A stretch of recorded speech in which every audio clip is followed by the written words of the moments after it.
पद्म पुरस्काराच्या निवड प्रक्रियेत पारदर्शकता आणण्याच्या दृष्टीने केंद्र सरकारने महत्त्वाचं पाऊल उचलले।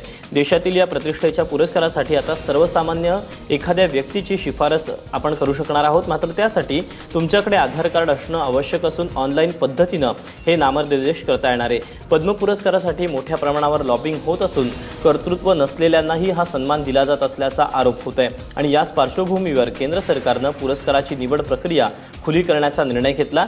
दरम्यान पद्म पुरस्कारासाठी शिफारस करण्याची अंतिम मुदत 15 सप्टेंबर पर्यंत असून आतापर्यंत 1700 नामांकने प्राप्त झाली आहेत। बातमी देशद्रोही घोषणांमुळे काही दिवसांपूर्वी प्रकाश झोतात आलेल्या दिल्लीतल्या JNUची अर्थात जवाहरलाल युनिव्हर्सिटीची JNUतील विद्यार्थी परिषदेच्या अध्यक्षपदासाठी काल निवडणूक पार पडली।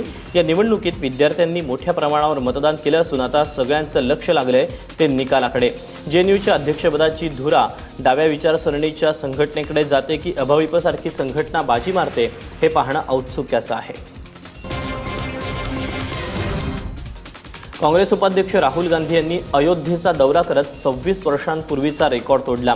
बाबरी मशीद प्रकरणानंतर अयोध्येचा दौरा करणारे राहुल गांधी हे नेहरू गांधी कुटुंबातील पहिले सदस्य आहेत। राहुल गांधी यांनी सकाळी हनुमानगढी मंदिरात जाऊन दर्शन घेतलं, मात्र वादग्रस्त रामजन्मभूमीकडे जाणं टाळलं। किसान यात्रेच्या निमित्तानं राहुल गांधी सध्या उत्तर प्रदेशच्या दौऱ्यावर आहेत। उत्तर प्रदेशमध्ये पुढील वर्षाच्या सुरुवातीला विधानसभा निवडणुका होत आहेत आणि या पार्श्वभूमीवर हा दौरा आयोजित आहे।